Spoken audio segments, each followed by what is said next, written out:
சிரார்த்த விதி தொடர்பாக ஒரு 10 பேருக்கு மேலே இந்த கேள்வியை கேட்டிருக்கான். என்னென்னா, ஆத்மஹத்தி பண்ணிக்கிறவா, தன்னைத்தானே மாய்த்து கொள்ளுகிறவர்கள் அப்படின்னு சொல்கிற மாதிரிலையோ அந்த மாதிரி பண்ணிட்டு இருக்கிறவா, எதிர்பாராத விபத்து, அகால மரணம் அந்த மாதிரி இருக்கிறவாளுக்கு சிரார்த்தத்தில் ஏதாவது மாறுபாடு உண்டா? சாமான்யமாக இறந்து போகிறவாளுக்கும் இந்த மாதிரி இறந்து போகிறவாளுக்கும் ஏதாவது சிறப்பாக பிராயச்சித்தம் பண்ணணுமா? அது குடும்பத்தை பாதிக்குமா அப்படின்னு கேட்குறேன். இதை வெவ்வேறு விதமான வகையில் கேள்வியாக கேட்டிருக்கான். இது என்ன சொல்கிறது அப்படின்னா, மரணம் அது தொடர்பான காரணம், அந்த காரணம் எப்படி இருக்குன்னு பார்த்து ஒரு பிராயச்சித்தம் சொல்லியிருக்கா. அதுமாதிரி மரணம் நிகழ்ந்த காலம் அது தொடர்பான பிராயச்சித்தம் இருக்குன்னு சொல்லியிருக்கா. மரணம் ஆகின்ற வயது அது தொடர்பாக பிராயச்சித்தம் சொல்லியிருக்கா.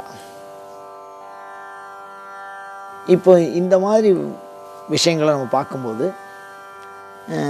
பழைய காலத்தில் என்ன சொல்லியிருக்காங்கன்னா, பாம்பு கடிச்சு இறந்து போகுது,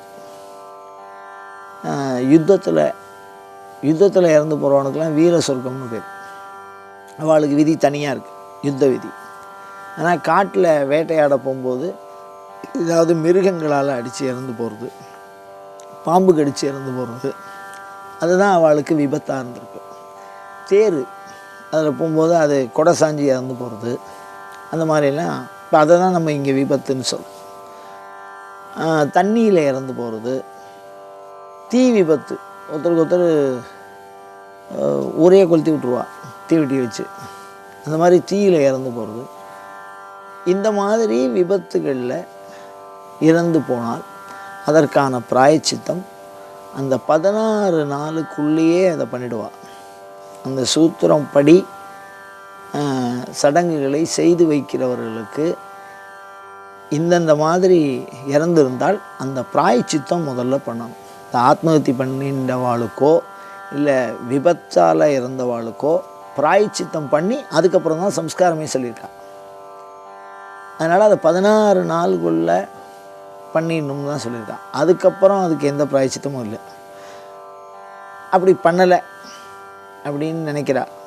நாங்கள் ஏதோ அவசரத்தில் ஏதோ அன்றைக்கி விபத்தாக இருந்தது, எல்லோரும் மன துக்கத்தில் இருந்தோம், அதை எப்படி பண்ணுறதுன்னு தெரியல, அதை கடந்து போனால் போகிறோங்கிற மாதிரி சில சூழல் இருக்கும் சில சம்பவங்களில்.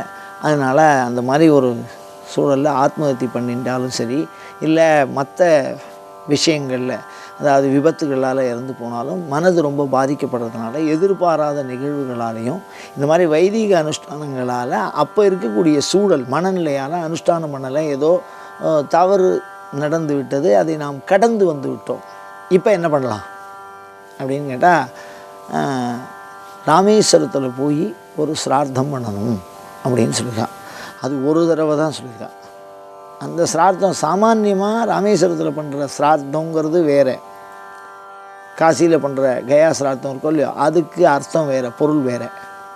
ஆனால் இந்த மாதிரி விபரீதமாக இருக்கக்கூடிய அகால மரணமாக இருக்கக்கூடிய பிராயச்சித்தம் அப்படின்னு தனியாக அதுக்குன்னு ஹோமம் இருக்குது, பிராயச்சித்த ஹோமம்னு.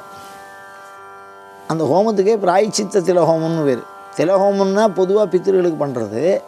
ஆனால் இந்த மாதிரி ஒரு அகால மரண சம்பவத்தில் பிராயச்சித்தம் பண்ணுறதுக்கு சிறப்பாக பிராயச்சித்த திலஹோமம்னு சொல்லியிருக்கான். அது ரொம்ப காலமாக பண்ணாமல் விட்டுருந்தாலோ அது தொடர்பான பிரச்சனைகளால் நம்ம பாதிக்கப்படுற மாதிரி பின்னாடி அவளுக்கு தோணும், ஒரு 10 வருஷம் கழித்து தோணும்.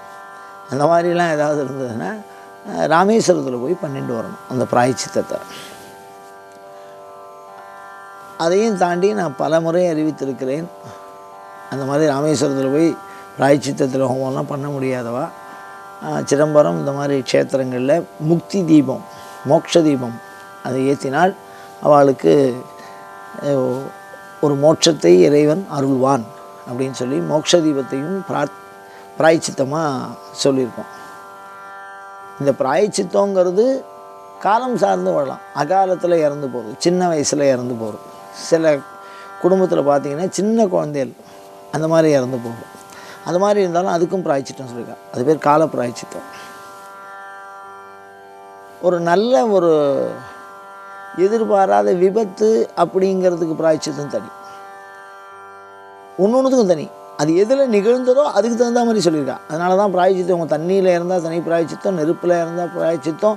இது மாதிரி ஆயுதங்களால் கொல்லப்பட்டிருந்தாலும் சரி, மிருகங்களால், பாம்பு கடித்தால், இதெல்லாம் தனித்தனியாக சொல்லியிருக்கா. அந்த தனித்தனி பிராயச்சித்தம் என்னங்கிறத ஒவ்வொரு சூத்திரமும் தெளிவாக சொல்லியிருக்கு. அதை பார்த்து அதுக்கு தகுந்த பிராயச்சித்தத்தை பண்ணுறது தான் பிராயச்சித்த திலஹோமம் அப்படின்னு. தண்ணியில் இறந்தவனுக்கு போய் நெருப்பில் பண்ணுற பிராயச்சித்தம் பண்ணக்கூடாது. நெருப்பில் இறந்திருந்தால் என்ன பிராயச்சித்தம் உண்டோ அதை நெருப்பில் இறந்தவனுக்கு பண்ணணும். அதை சாஸ்திரங்கள் தனியாக விதித்திருக்கிறது இந்த கர்மாவனால. காலாதீத பிராயச்சித்தம்னு தனியாக சொல்லியிருக்கா. காலாதீத பிராயச்சித்தம்னு என்ன? செய்ய வேண்டிய காலத்தில் செய்யப்படாத சிராத்தம். அந்த காலத்தில் செஞ்சுருக்கணும், செய்யலை, விட்டுட்டோம், என்ன பண்ணுறது அப்படின்னா பின்னாடி அதனால் நமக்கு பிரச்சனை வருது அப்படின்னு நமக்கு தெரிய வருது அப்படின்னு சொன்னால் அதை தெரிஞ்சுக்கிறதுக்கு தான் அந்த காலாதீதமாக இருக்கக்கூடிய இடம் காசி, ராமேஸ்வரம், இந்த மாதிரி இடங்களில் இந்த பிராயச்சித்தத்தை ஒரு தடவை பண்ணினா போதுமானதாக இருக்கும். அதை தொடர்ந்து பண்ணணும்னு அவசியம் இல்லை. அதுவும் பிராயச்சித்தங்கிறது. ஆனால் சிரார்த்தங்கிறது எல்லாருக்கும் சமமாகிடும். இந்த பிராயச்சித்தம் பண்ணினா இறந்த அத்தனை பேருக்குமே சிரார்த்தம் சாமானியமாக ஆகிடும். அதை பண்ணி பித்ருக்களுடைய ஆசீர்வாதத்தை நாம் பெற்றுக்கொண்டோமே ஆனால் நமக்கு மனக்லேசம் இருக்காது, அமைதி, வாரிசு பிரச்சனை வராது, கல்யாணம் ஆகாது அப்படின்னு சொல்கிறாரோ இல்லையோ அந்த பிரச்சனை வராது, கையில் காசு தங்கும். இந்த மாதிரி பல விஷயங்களுக்கு பித்ருதேவதையினுடைய அனுகிரகம் தேவைப்படுறது. அந்த பித்ருதேவதையினுடைய அனுகிரகம் கிடைக்கலன்னா இந்த மாதிரி கல்யாணம் ஆகாது, குழந்தை பிறக்காது, அந்த மாதிரி சில பிரச்சனைகள் தொடர்ந்து வரும். நிம்மதி இருக்காது, குடும்பத்துக்குள்ளே அடிக்கடி சண்டை வரும், வளரவும் வளராது, தேயவும் தேயாது, விளங்குதல் அப்படிங்கிற தன்மை இல்லாது போகும். அதனால் சிரார்த்தத்தை கொஞ்சம் ஸ்ரத்தையாக இருந்து பண்ணுறதுக்கு பேர் தான் சிரார்த்தம்னு பேர். அலட்சியமாக இருந்துட்டால் பூஜையில் கூட பிராயச்சித்தம் உண்டு. சர்வ பிராயச்சித்தேன அகோராஸ்திரேன ஜப்துவான்னு சொல்லியிருக்கு. சிவபூஜையில் தப்பு பண்ணினா கூட நம்ம பிராயச்சித்தம் பண்ணிடலாம். ஆனால் இந்த மாதிரி சிரார்த்த விதிகளில் பிராயச்சித்தங்கிறது ரொம்ப ஒரு கவனமாக செய்ய வேண்டியதாக சொல்லப்பட்டிருக்கிறது.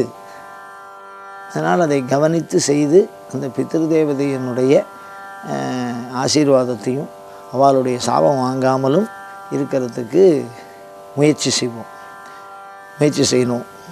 அதுதான் சுவாமியினுடைய அனுகிரகம்.